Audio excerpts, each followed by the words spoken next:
வணக்கம். இன்று நான் பிரான்ஸ் நாட்டில் லுமோ என்ற நகரத்தில் இருக்கிற லுமியூசே ஜுமோ என்ற கண்காட்சியகத்தை பற்றி அல்லது அருங்காட்சியகத்தை பற்றி கதைக்க போகிறேன். இது கண்காட்சியகம் என்றதை விட அருங்காட்சியகம் என்று சொல்வதுதான் மிகச்சிறந்ததாக இருக்கு.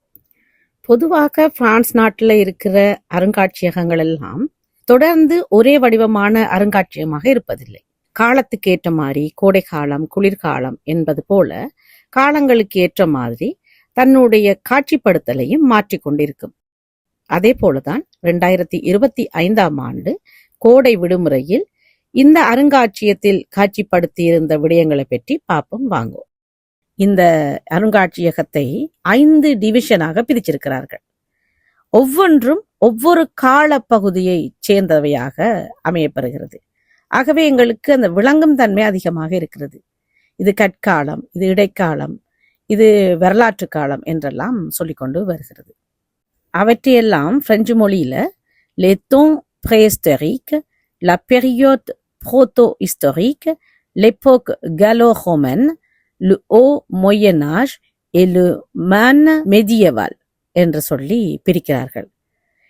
இப்படியாக பிரிக்கப்பட்ட இந்த ஆர்கியோலஜி அண்ட் ஹிஸ்டரி என்ற இரண்டையும் நிறைத்து வைத்திருக்கும் இந்த மியூசியத்தை பற்றி தான் பார்க்க போகிறோம்.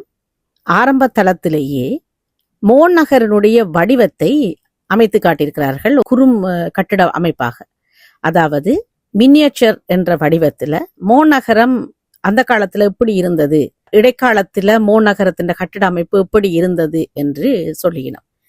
மெதியவால் என்று பிரெஞ்சுல ஒரு சொல் இருக்குது. அதாவது இடைக்கால கட்டட அமைப்பை கொண்ட ஊர்களை லவில் மெதியவால் என்று அழைக்கிறார்கள். அந்த காலத்து கட்டட அமைப்பை தொடர்ந்து அது பாதுகாத்து வறுமையானால் அந்த ஊர்கள் எல்லாம் லவில் து மெதியவால் என்று சொல்லப்படுகிறது. அதே போலதான் மோநகரம் வீல் து மெதியவால் என்ற வடிவத்தை கொண்டிருப்பதால அதனுடைய பழமையை மினியேச்சர் வடிவில செய்து காட்டியிருக்கிறார்கள். பார்க்கும்போது மிக அழகாக இருக்கிறது. அந்த ட்ரோன்ல வீடியோ எடுத்து பார்த்தால் மேலே இருந்து அந்த நகரம் எப்படி அழகாக தெரியுமோ அதே போல இந்த சின்ன கட்டட அமைப்பின் வடிவத்தை பார்க்கும்போது அந்த மோநகரத்தின் அத்தனை அழகையும் அப்படியே காட்சிப்படுத்தியிருப்பது அழகாக இருந்தது. 2009 ஆண்டு இந்த மியூசியத்தை திறந்திருக்கிறார்கள். இந்த மியூசியம் பல தட்டுகளாக பிரிக்கப்பட்டிருந்தன, நிறைய பிரிவுகளாகவும் பிரிக்கப்பட்டிருந்தன. ஆகவே அதை பொறுமையாகவும் நிதானமாகவும் விளங்கியும் பார்க்க வேண்டுமானால் கிட்டத்தட்ட 3 மணி நேரத்துக்கு மேலே ஆகும் என்பது உண்மை. ஆனால் நாங்கள் குறைந்தது 2.5 மணி நேரத்துக்குள் அதை சுற்றி பார்த்து விட்டோம் என்று நினைக்கிறேன். முதல் தட்டிலேயே விலங்குகளின் கண்காட்சி, அதாவது இறந்த விலங்குகளின் தோள்களை பயன்படுத்தி அல்லது அவற்றின் உடல்களை பயன்படுத்தி இந்த காட்சி செய்யப்பட்டிருந்தது. நிஜ விலங்குகளை பார்ப்பது போல அவ்வளவு தத்ரூபமாக இருந்தது. எனக்கு இந்த அருங்காட்சியகத்தை பார்த்து கொண்டிருக்கும் பொழுது இலங்கையில் கொழும்பு நகரில் ஒரு அருங்காட்சியகம் இருக்கிறது. விக்டோரியா பார்க்குக்கு அருகிலோ அல்லது விக்டோரியா பார்க்கிலோ எனக்கு தெரியவில்லை. அங்கும் அந்த விலங்குகளின் உடல்களை அருங்காட்சியப்படுத்தி இருப்பார்கள். 80 இறுதி கால பகுதியில் அவற்றையெல்லாம் நான் கண்டு கழித்திருந்தேன் சிறுமியாக இருக்கும் பொழுது. அதன் பின் முதல் முறையாக இங்குதான் கண்டிருக்கிறேன். குழந்தைகளுக்கு மிக பிடித்தமான விடயமானது இந்த விலங்குகளை பார்ப்பது.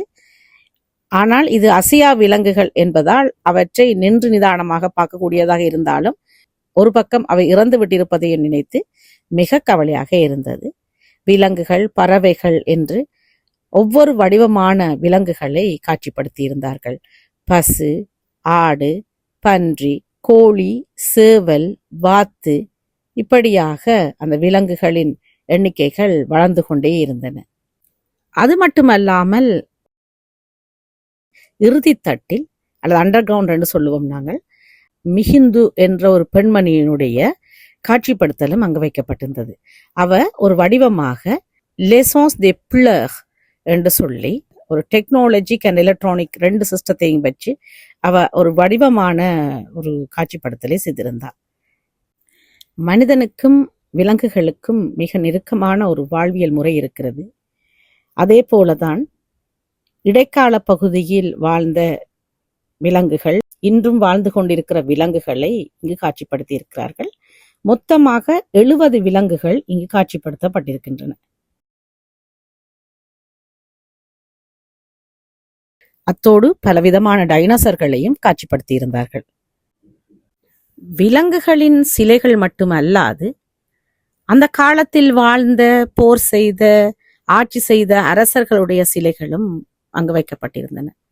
பண்டைய காலத்து வாழ்வியல் முறை, பாத்திரங்கள், உடல் எச்சங்கள், விலங்குகளின் எச்சங்கள், கட்டிடங்களின் எச்சங்கள் என்று சொல்லி நிறைய எச்சங்களை, அதாவது மனிதனுடைய அல்லது பிரான்ஸ் நாட்டினுடைய வரலாற்றை கூறி நிற்கும் மிக பழமையான எச்சங்களை பக்குவமாக பாதுகாத்து கொண்டிருக்கிறது இந்த அருங்காட்சியகம்.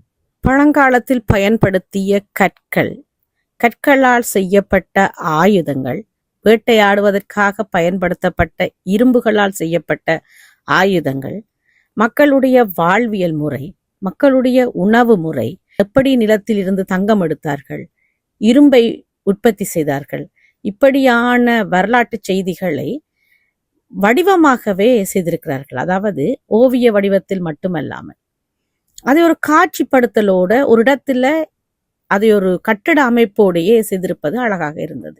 குழந்தைகளுக்கு நிச்சயமாக இது பிடிக்கக்கூடிய ஒரு அருங்காட்சியகமாக இருக்கின்றது.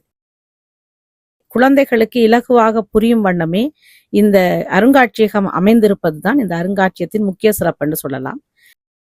இந்த அருங்காட்சியகத்தின் பெயராக Meuse d'Archéologie et d'Histoire du Mont என்றே வைக்கப்பட்டிருக்கிறது. ஒரு நகருக்கு சென்றால், அதுவும் பிரான்ஸ் நாட்டில் உள்ள முக்கியமான நகரங்களுக்கு சென்றால் அருங்காட்சியகங்களுக்கு மட்டும் குறைச்சல் இருக்காது. பிரான்ஸ் நாட்டவர்களே தங்களுடைய நாட்டில் இருக்கும் அருங்காட்சியகங்களை சென்று பார்ப்பதில் மிக முக்கியத்துவம் கொடுக்கிறார்கள். அதே போலதான் இந்த மோ நகரில் அமையப்பட்ட Meuse d'Archéologie et d'Histoire du Mont என்ற அருங்காட்சியகத்தை இப்ப பார்த்து கொண்டிருக்கிறீர்கள். நீங்களும் மோ நகருக்கு போனால் இந்த அருங்காட்சியகத்தை சென்று பாருங்கோ. சிறிய நகரம்தான். நீங்கள் 2 நாள் அந்த நகரத்துல மினக்கட தேவையில்லாத அளவுக்கு சிறிய நகரம்தான். ஆனால் அதுக்குள்ள நிறைய வேறு இடங்களும் பார்ப்பதற்கு இருக்கிறது. அருகில் இருக்கும் தேவாலயம் முக்கியமாக பார்க்கலாம். அந்த நகரை நடந்து ஒரு நாள் சுற்றி வரலாம். நிறைய கண்காட்சியகங்கள் இருக்கின்றன, பல பூங்காக்கள் இருக்கின்றன என்று மிக அழகான நகரமான மோ நகரில் இருந்த இந்த அருங்காட்சியகத்தை இப்பொழுது நீங்க கண்டு களித்திருப்பீர்கள் நினைக்கிறேன். இன்னொரு காணொளியில் இன்னொரு அருங்காட்சியகத்துடன் உங்களை சந்திக்கும் வரை உங்களிடமிருந்து விடைபெறுவது உங்கள் பிரியாளவன்.